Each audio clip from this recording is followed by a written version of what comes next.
Hello students, good morning, good afternoon, good evening. मैं मोहकम सिंह। तो अपने पढ़ रहे बेटा आपकी क्लास 12th इंग्लिश लिटरेचर।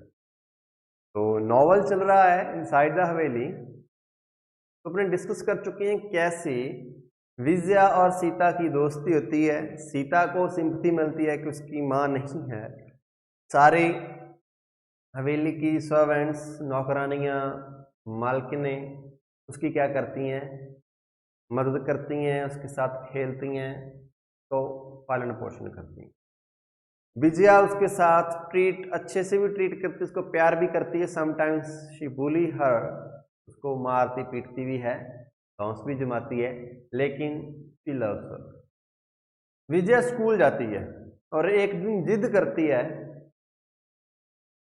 क्या जिद करती है कि सीता स्कूल क्यों नहीं जाती मेरे साथ, मैं अकेली क्यों रहती हूँ। ये बात गीता को वो कहती है, विजया बार बार कहती है, जिद कर लेती है कि सीता स्कूल जाएगी तभी मैं स्कूल जाऊंगी। सीता को भी लगता है भी सीता को स्कूल जाना चाहिए। यह बात वो परी से करती है। परी कहती है नहीं, नौकरानी है ये, नौकरानियों के बच्चे स्कूल नहीं जाते। इसका काम है घर काम सीखे, शारीरिक रूप से शक्तिशाली बने, ग्रामीण औरत बनकर रहे, सारे काम करना सीखे, मजबूत बने। अगर ये पढ़ेगी तो काम से दिल चुराएगी, इसके साथ शादी कौन करेगा। अगर पढ़ लेगी तो ऐसी अवज्ञा करने वाली लड़की के साथ कोई भी शादी ब्याह नहीं करेगा और ये बिगड़ जाएगी, ये लड़की हाथ से निकल जाएगी। काम तो इसको पहले से नहीं पसंद। लेकिन गीता अब इस बात पर पक्की हो जाती है कि मैं इसे स्कूल भेजकर रहूंगी। और यहां हवेली के पुराने कस्टम्स ट्रेडिशंस का विरोध शुरू होता है। अब गीता एक नया विचार लेके आती है कि नौकरानी की लड़की भी स्कूल जाए। पहली बात तो यह कि वो नौकरानी है, दूसरी बात वो कि वो लड़की है। वो कहते विद्या भी तो स्कूल जाती है। वो कहते ये आपकी लड़की है, मालिकों की, इसके पीछे धन है, इसके पीछे जमीन जायदाद का सहारा है, ये स्कूल जा सकती है। इसके पीछे कौन? गीता ये बात अजय सिंह से कहती है। अजय सिंह कहता है ठीक है, जाना चाहिए भाई। लेकिन बाकी सारे परिवार वाले सारे उसके क्या हो जाते हैं, खिलाफ हो जाते हैं, नहीं मानते। तभी क्या होता है कि एक दिन एक लड़का हवेली में बैठा बाहर से आया है किसी के साथ, आकर वायलिन बजा रहा है। वायलिन गीता उसे देखती है, उसके पास बुलाती है, उससे बातें करती है, उससे पूछती है तो क्या करता है। वो लड़का कहता है कि मेरी माँ के साथ मैं पहले गोबर उठाया करता था, मदद मदद किया करता था, लेकिन मेरी माँ को फीवर हुआ और वो मर गई, डाइड। अब मैं वेला हूं। तो गीता उस लड़के को बुला लेती है और उसको कहानियां सुनाती है। वो अगले दिन फिर आ जाता है, गीता उसको पढ़ाती है, पढ़ाना शुरू कर देती है। काइंड ऑफ ट्यूशंस शुरू हो जाती हैं।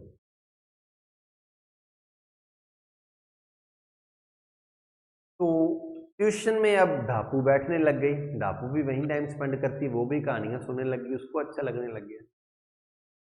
अब उस लड़के के साथ आसपास की हवेलियों के नौकरानियों के बच्चे भी आने लग गए, वो भी बैठने लग गए, गीता उन्हें भी पढ़ाने लग गई। अजय सिंह को ये अच्छा लगा भी गीता का टाइम स्पेंड हो रहा है, उसका दिल लग गया, तो बढ़िया टाइम पास हो जाता है, उनको पढ़ा के टाइम निकल जाता है, नहीं तो बोर होती थी वो। वरानिसा को ये बात बिल्कुल भी पसंद नहीं थी, बट उन्होंने गीता से कभी भी ऐसा बात नहीं कहा। उनको अंदर से ये बात बिल्कुल ही पसंद नहीं आई। ऐसा क्यों? क्योंकि उन्हीं बच्चों के साथ अब नौकरानियां भी आने लग गई थी। नौकरानियां भी अपना काम धंधा छोड़कर गीता की कहानियां सुनने बैठ जाया करती। गीता कहानियां सुनाती थी, उनको किस्से सुनाती थी, उनको सिखाती थी, पढ़ाती थी। नौकरानी काम धंधा छोड़कर बहाना लगा के कि हम पढ़ने जा रहे हैं, तो काम छोड़ जाती थी, काम चोर होने लगी थी। और परी को भी ये बात बिल्कुल पसंद नहीं थी। परी कहती थी ये तो पहले ही काम करना पसंद नहीं करती थी, ये तो और बिगड़ती जा रही हैं, ये क्लासेस नहीं लगनी चाहिए, ट्यूशन नहीं लगनी चाहिए। किसी न किसी तरीके से ये बात भगवत सिंह तक पहुंच जाती है। भगवत सिंह इस बात की सराहना करते हैं कि ये तो बहुत ही अच्छी बात है, अगर बहू रानी पढ़ाना चाह रही है, पढ़ा रही है उनको, उनकी हेल्प कर रही है, तो भाई नया जमाना है, सीखना चाहिए, अच्छी बात है, सिखा रही है तो मैं उनके साथ हूँ। उनको इस काम में मेरी कोई और मदद भी चाहिए, मैं उसके लिए तैयार हूँ। ये बात सुनकर अब कोई और विरोध नहीं कर सकता था, क्योंकि भगवत सिंह जी ने सहमति दे दी थी। यह बात गीता खड़ी हुई सुन रही थी, उसको बहुत ही हर्षोल्लास हुआ, बहुत खुश।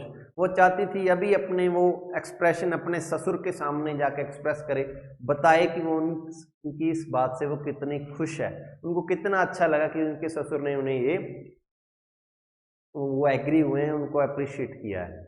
But due to the tradition, due to the customs of the family, वो ऐसा नहीं कर सकते। She was not in Bombay, she was in Udaipur.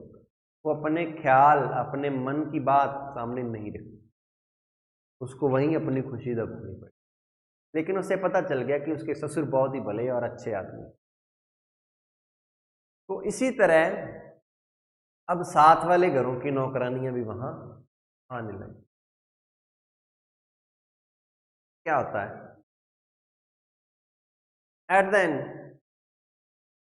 Sita को स्कूल भेजने की बात भी भगवत सिंह तक पहुंचाती है कौन? तो गीता, किसी न किसी नौकरानी के थ्रू। ठीक है, दापू उस बात को छेड़ती है भगवत सिंह जी के सामने। भगवत सिंह जी कहते हैं समय बदल रहा है, वो कहती है सीता को स्कूल भेजना चाहती हैं, बीनी जी सीता जी को स्कूल भेजना चाहती हैं। बीनी जी कहते हैं गीता को, कह रहे हैं वो, बीनी जी चाहती हैं भी सीता भी विजय के साथ स्कूल जाए, और भगवत सिंह जी कहते हैं क्यों नहीं, समय बदल रहा है, सीता भी पढ़ सकती है, सीता को भी स्कूल जाना चाहिए, मॉडर्न जमाना हो रहा है। तो मैं बीनी जी की इस बात से सहमत हूं, उनको कोई और मदद चाहिए तो बताना। तो वहां उनका मुनीम खड़ा होता है, वो कहता है साहब जी ऐसे तो खर्चा आने लग जाएगा। वो कहता है उनके नाम जमीन है 5 बीघे, पिताजी ने उनको दिए हैं गंगाराम जी को, तो पढ़ाई उस बच्ची का हक है, तो पढ़ने से कोई नहीं रोक सकता, तो पढ़ाया जाए और उसका जल्द से जल्द अच्छे स्कूल का इंतजाम किया जाए। गीता इस बार फिर खुश हो जाती है, क्योंकि ये उसकी दूसरी जीत थी, पहली ट्यूशन वाली, दूसरी सीता को स्कूल भेजने वाली।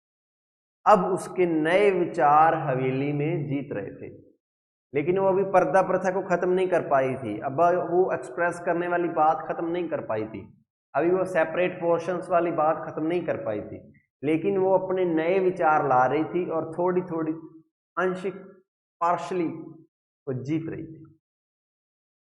मॉडर्निज्म घुस रहा था ट्रेडिशन में, बिल्कुल ट्रेडिशन सारा भी अच्छा नहीं था, यहाँ मॉडर्निज्म सही था कि बच्चों की पढ़ाई होनी चाहिए, चाहे वो अमीर का है चाहे वो गरीब का।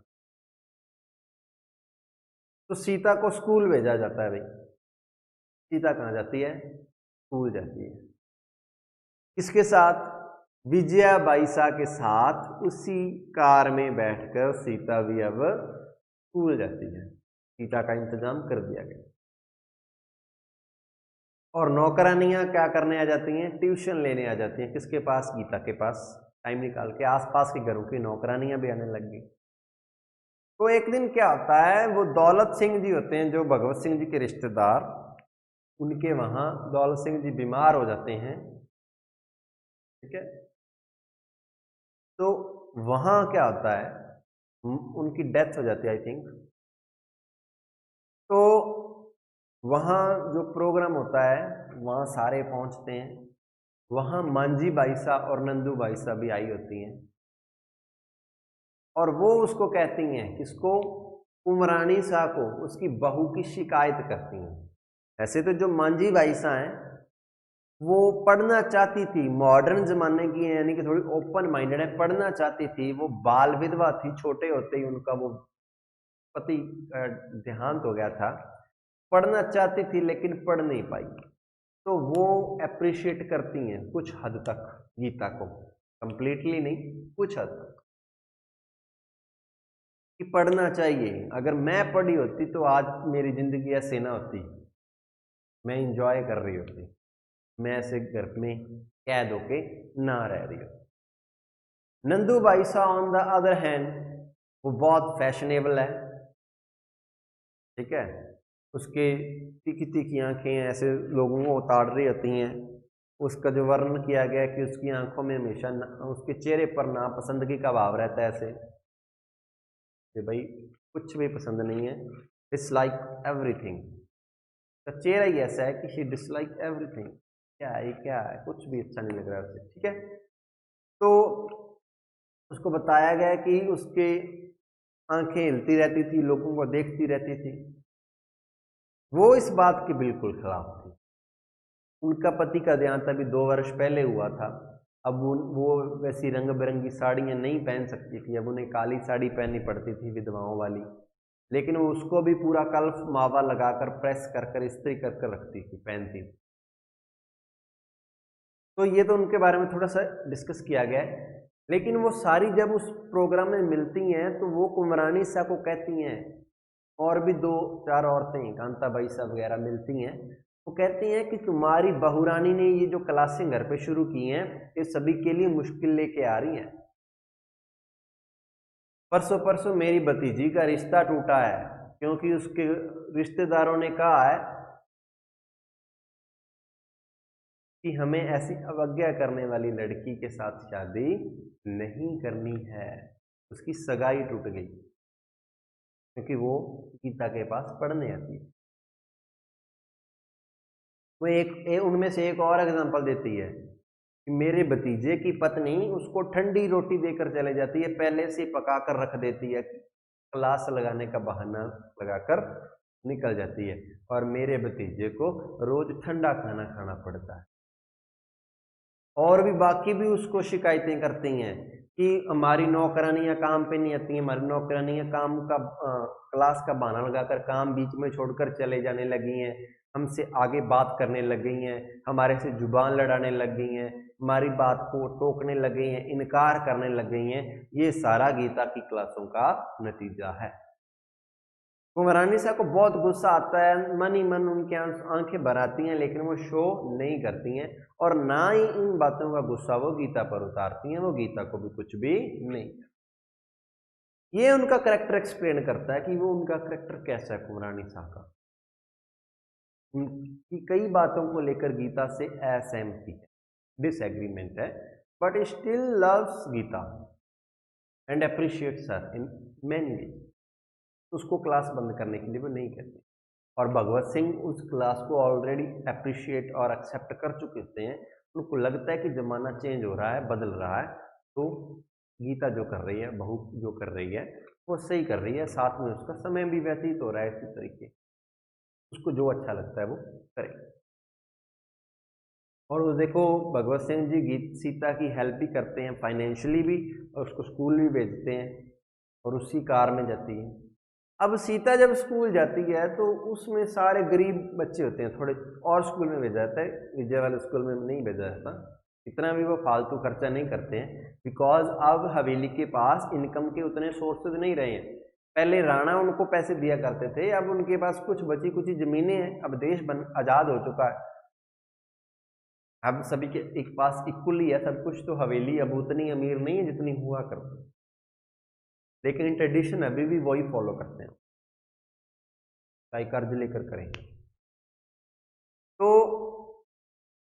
सीता जिस स्कूल में जाती है वहां उसकी सहेलियां उसको आसपास घेर लेती हैं, सीता उनको बताती है, सीता नए नए खिलौने लेकर जाती है, उनको बताती है कि वो कौन कौन से खिलौनों से खेलती है, क्योंकि वो विजय के साथ खिलौनों, महंगे खिलौनों के साथ खेलती है ना। तो उसकी सहेलियां उसको मंत्र मुग्ध होकर सुनती हैं, very with very much interest. वाह क्या बात है, उसको वो रानी समझती हैं। उनके लिए सीता की बातें बहुत ही बड़ी बड़ी, बहुत काम की होती हैं। क्योंकि सीता रोज उनको नई बातें, नए एक्सपीरियंसेस बताती हैं कि आज मैंने इस खिलौने के साथ खेला, उनको ले जाकर खिलौने दिखाती है। इस बात का लक्ष्मी को पता चल जाता है कि सीता को स्कूल भेजने लग गए हैं, वो बहुत खुश होती है। लक्ष्मी वही सीता की माँ, वो भेष बदल कर आती है। कहाँ आती है? सीता के स्कूल आती है, रोज आती है, सीता को कुछ ना कुछ खाने को देती है, लेकिन बताती नहीं है कि उसकी माँ लक्ष्मी। वो एक बूढ़ी अम्मा का वेश धारण कर कर सीता को रोज स्कूल में मिलने आती है। स्टोरी फिर आगे कंटिन्यू होती है। सीता को अब शादी करने की बात आ जाती है, लेकिन गीता उसके बिल्कुल विरोध होती है। वो नहीं चाहती कि सीता की अभी शादी की जाए। वो कहती है कि सीता की अगर शादी करवानी है तो पहले उसको 10 पढ़ लेने दो। इन जाहिल औरतों को, नौकरानियों को पता नहीं कि अगर वो 10 पढ़ गई तो वो 100 रुपए को कमाने लग जाएगी। वो 100 रुपए महीना कमाने लग जाएगी अगर उसने 10 क्लास से पढ़ ली, क्योंकि उसको पढ़ाई की वैल्यू पता थी।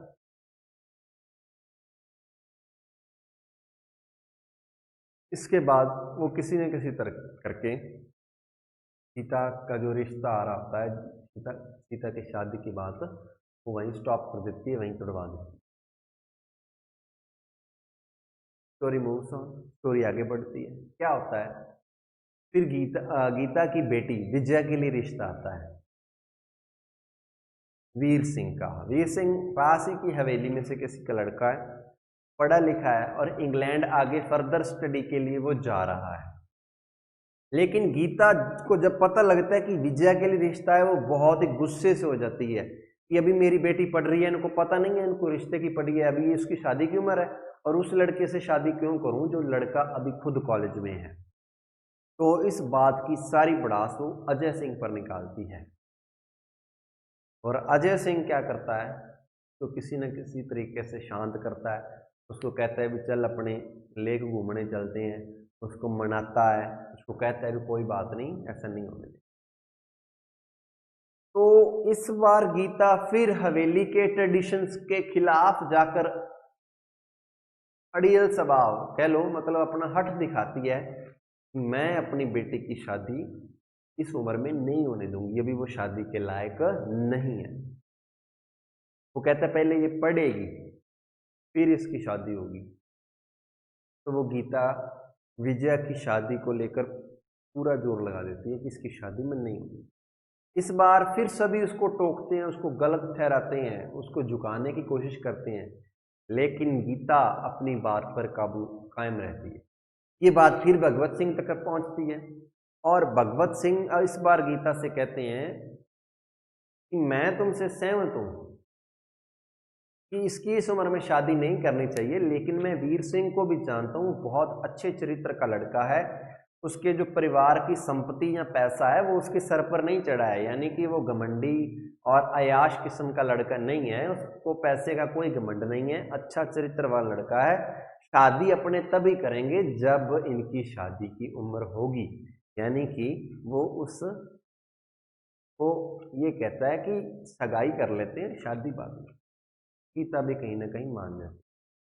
Eight the end of the story क्या आता है, सीता की शादी हो जाती है एक बहुत ही पढ़े लिखे परिवार में, वो भी अच्छे परिवार में चले जाती है। लक्ष्मी उसको अपना वो सामान भेजती है, कुछ ना कुछ गिफ्ट उसको, ठीक है, किसी न किसी के हाथ में। वो शादी में भी आती है, इनवाइट किया जाता है, मतलब यानी कि सीता करती है, किसी को नहीं पता चलता, वो शादी में होकर भी चली जाती है। तो here the story ends. The end of the story आपको क्या पता चलता है? एंड ऑफ द स्टोरी आपको ये पता चलता है कि गीता जहां भी उसको लगता है कि ये लिमिट है, इसके आगे भी यहां ट्रेडिशन को काटा जा सकता है, ये किसी की पर्सनल लाइफ में इंटरफेयर कर रहा है यहाँ ट्रेडिशन, तो गीता वहां आवाज उठाती है, यानी कि वो पर्सनल राइट्स, ह्यूमन राइट्स के लिए फुल अपना वो एजिटेशन शो करती है। पहली बार वो सीता की स्टडी के लिए, जो बहुत ही इंपॉर्टेंट चीज है, वो वहां लड़ती है, यानी कि सभी से झगड़ती है, सभी के विरोध में जाती है और क्या होती है, कामयाब होती है। सेकेंड टाइम वो सीता की शादी और गीता की शादी, और थर्ड टाइम वो जब सभी को क्या पढ़ाना होता है, ट्यूशंस पढ़ाना होता है, वो तीनों चीजों में कामयाब होती है। बहुत सारे अदर ट्रेडिशंस हैं जिनको वो बिल्कुल भी चेंज नहीं कर पाते। पर्दा नहीं पसंद लेकिन वो पर्दे को चेंज नहीं कर पाई, उसे ऐसे बड़े बड़े फेस्टिवल्स नहीं पसंद लेकिन वो नहीं चेंज कर पाई। मर्दों पुरुषों का औरतों का अलग रहना सारा दिन वो नहीं पसंद, उसे अलग नहीं कर पाई। उसने अजय सिंह को वो चाहती थी बाहर दूसरी जगह चले जाएं, वो नहीं कर पाई। लेकिन जो चीजें उसको लगा भी इनको सही करने के बिना बात नहीं बनेगी, वहां उसने कंप्लीट एजिटेशन शो किया, डिफेंड किया, and at the end she won, वो जीती भी। उसने उन चीजों को एप्रोप्रिएट शो किया and got the appreciation from Bhagwat Singh. और भगवत सिंह ने भी दिखाया कि he was a big man with a big heart and a big mind. वो एक बड़े आदमी थे जिनका दिल भी बहुत बड़ा था, यानी कि वो समझते थे कि मौके की जरूरत क्या है। उन्होंने उस हालात को, उस बदलते जमाने को, उस दौर को समझा। उन्हें पता चला कि अब विद्या पढ़ाई ही सब कुछ है, एजुकेशन ही सब कुछ है। उन्होंने सीता की एजुकेशन के लिए मंजूरी भी दी और उसकी होम ट्यूशन थी जो गीता की, जो उसके लिए अच्छा एक पास टाइम भी था, उसका दिनचर्या अच्छी निकल जाती थी और उस नौकरानियों के लिए भी एक अच्छी चीज़ थी क्योंकि वो नई चीज़ें सीख रही थी। उन्होंने उसको भी एक्सेप्ट किया और गीता को हर तरह की मदद जो वो चाहती थी वो देने का फैसला भी। परी इन बातों से खुश नहीं थी लेकिन कर कुछ नहीं सकती। परी हर बार विरोध करती थी गीता की बात का, लेकिन गीता किसी न किसी तरीके से अपनी बात पर अड़ी रहती थी और अपनी बात मनवाई है। अब जब दिल्ली यूनिवर्सिटी में उसका अपॉइंटमेंट आ गया था अजय सिंह का, लेकिन अब खुद चाहती थी गीता की वो नहीं जाना चाहती। अजय सिंह भी अब चाहता था कि वो अपने बूढ़े माँ बाप को छोड़कर ना जाए। तब तक गीता भी उस हवेली की, क्या कह सकते हैं, इच्छुक गुलाम बन चुकी थी कि वो चाहती थी कि वो उसी हवेली में रहे। ट्रेडिशंस उसको अच्छे नहीं लगते थे लेकिन उसे पता था कि यहाँ जो प्यार है, सभी एक दूसरे से प्यार कितना करते हैं। उसके ससुर का प्यार उसने देखा कि वो उसको अपनी बेटी की तरह मानता है, अपनी सास का प्यार देखा। वो ट्रेडिशन माना कि वो बहुत ही ट्रेडिशन सख्त थे जिनको मानना इतना आसान नहीं था, लेकिन उन लोगों का प्यार, उन लोगों का खुशियां मनाने का तरीका, अपनी मिट्टी से जुड़े हुए थे, उन सब चीजों को देखकर गीता ने भी वहां रहने का फैसला। तब तक वो उन लोगों से जुड़ चुकी थी, उनसे उनके नाते बन गए थे। अब उसने सभी को पहचानना शुरू कर दिया था, उसे सभी रिश्तेदारियों की समझ आ चुकी थी, उसे पता लग गया था कौन क्या है, किसकी फैमिली में क्या इंपॉर्टेंस है, किससे कैसे बात करनी है, क्या व्यवहार करना है, फैमिली को कैसे चलाना है, इन सब का उसको पता चल गया था। अब वो डेलिब्रेटली उसी ही हवेली में रहना चाहती थी जिस हवेली को एट द बिगिनिंग ही यूज्ड टू हेट, जिसे वो नफरत कर। That's how things change. So this novel explains the effects of traditions on modernism and of modern girl, how she changed traditions, वो कैसे चेंज लाती है, कैसे वो खुद एक स्टर्न डिसीजंस लेती है और उन पर उनको रिजिडली होल्ड करती है, स्ट्रांगली, और प्रूव करती है कि मैंने जो फैसले लिए हैं वो बिल्कुल सही हैं। कैसे सही हैं? क्योंकि भगवत सिंह जी की एप्रिसिएशन मिलती है और सीता का भी एट द एंड पढ़ी लिखी नौकरी वाले लड़के से उसकी क्या हो जाती है, शादी हो जाती है। अगर वो नौकरानी होती तो उसकी क्या वैल्यू थी? हाँ, लेकिन सीता को इतनी एप्रिसिएशन, इतनी सिंपैथी इसीलिए मिली क्योंकि उसकी माँ लक्ष्मी नहीं थी। अगर लक्ष्मी हवेली छोड़कर ना जाती तो सीता स्कूल में ना जाती, सीता पढ़ती नहीं और सीता अच्छी फैमिली में सीता की शादी भी नहीं होती। बिकॉज उसको सिंपैथी इसीलिए मिली because she was a motherless child. अगर उसकी मदर होती तो उसको बाकी बच्चों की तरह ट्रीट किया जाता। तो that's end of the novel. इसके जो क्वेश्चन है वो अपने नेक्स्ट वाली वीडियो में शेयर करेंगे, डिस्कस करेंगे। Thank you so much.